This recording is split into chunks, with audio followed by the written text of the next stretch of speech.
Butter is a wonderful ingredient, very tasty. And ghee is another way of using butter. And ghee is just another word for clarified butter. So I'm going to show you how I make it. There's a lot of people who show you how to make ghee and they make it very complicated. I'm going to show you the most simple way I've figured out how to make ghee. Now I'm starting with salted butter, but you can use unsalted butter as well. And I like this little pot, and I've got my full pound of butter unwrapped and that. And I like this little pot because it's kind of got a bell bottom or a expanded bottom, which makes it easier when I start to pour the liquid off.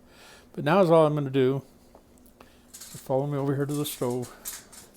I'm just going to take this and put it on a small burner at the front. I'm going to set my burner temperature to just low, second mark below low,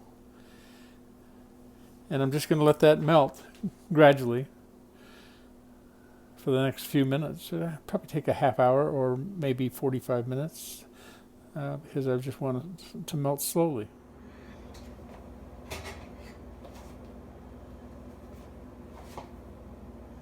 Okay, that butter's all melted. I'm not going to tip that pot to give you a better look in there because I don't want to stir up the milk solids that are on the bottom. But now I'm just going to take the opportunity to start pouring the liquid gold.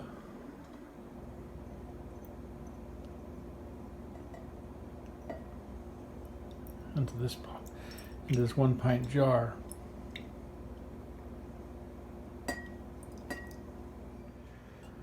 Okay, I've got as much of the clarified butter, the ghee, separated as I can. I'm going to pour the balance of what's in this pot into this jar to show you that that is the milk solids that are left behind.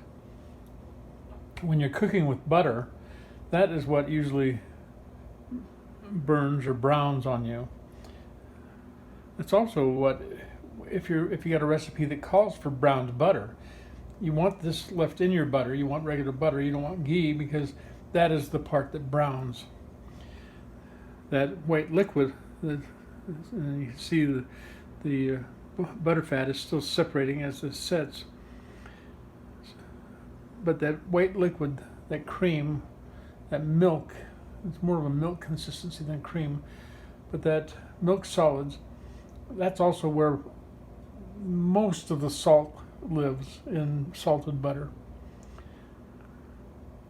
Salt doesn't emulsify well, mix well with the oil. But now that the clarified butter still has some salt taste to it since it was salted to start with. But most of that is right there in that.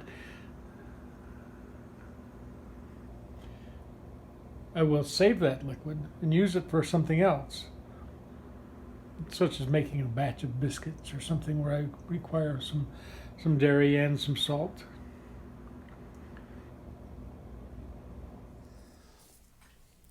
Okay, now this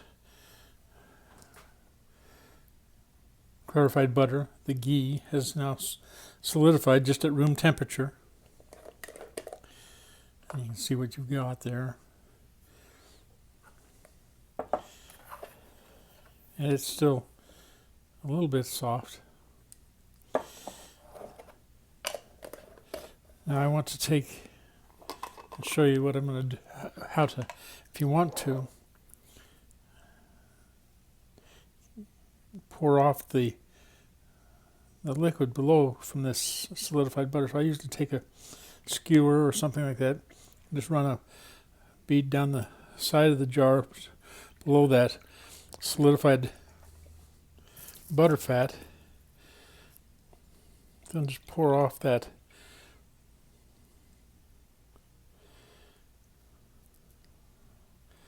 white liquid.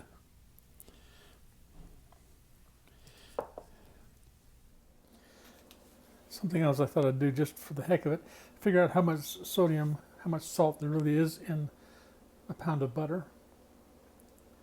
And so I just took the information there, the 90 milligrams of sodium per serving, 32 servings per pound, gives me 2,880 micrograms. And that turns out to be 2.88 grams. So this is 3 grams of salt. So that's the salt equivalent. And most of that is now rendered off in this.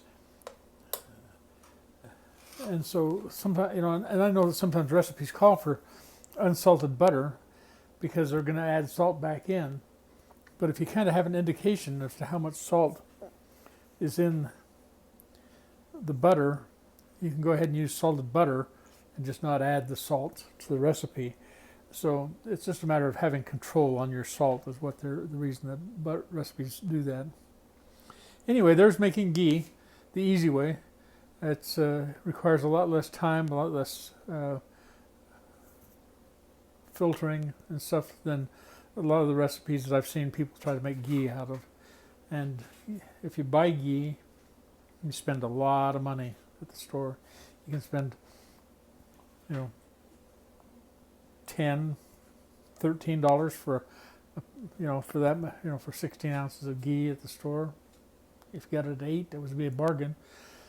Whereas butter right now is running less than $3 a pound. When I bought this, it was, I bought this butter and have had it in the freezer, and it cost me like $2.50, closer to $2 a pound.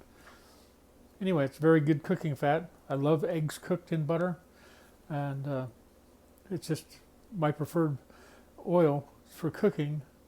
I hope you enjoy it. Give it a try if you feel like it. I appreciate you coming along. Hope these suggestions are helpful to you.